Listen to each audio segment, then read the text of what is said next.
I'm hoping in 10, 15, 20 years down the road, we won't have to march for justice because we would have received that justice.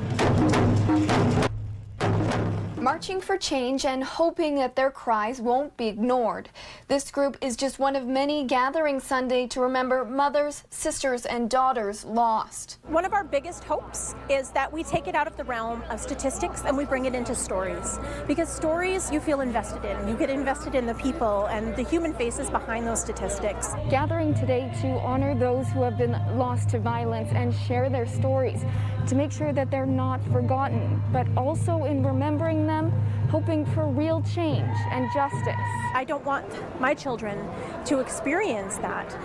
If something happens to me, I want them to know that they are going to get the justice that they deserve, that they're going to get the answers that they deserve, because there's so many families that are just left in limbo. A federal inquiry conducted in June of 2019 found that Indigenous women are nearly 20 times more likely than white women to be victims of violence, which includes women who have gone missing or been murdered.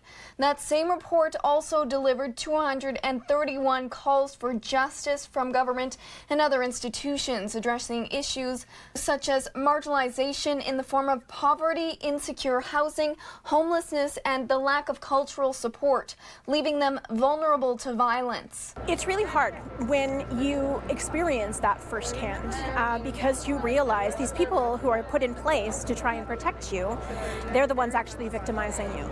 Over a year after that inquiry's results were released, this group says they're still waiting. We had this hopeful optimism, and we were really hoping that those changes would be implemented, that those conversations would change, and they really hadn't to the extent that we had hoped. And a lot of the families are still left without justice. When we really look at the bigger picture, it does stem from systemic racism. I think the only way to beat it and to really rise above it is to come together in events like this where we can share our stories and we can share that pain and that anguish, but we can also heal together in a good way. In Calgary, Allie Miller, City News.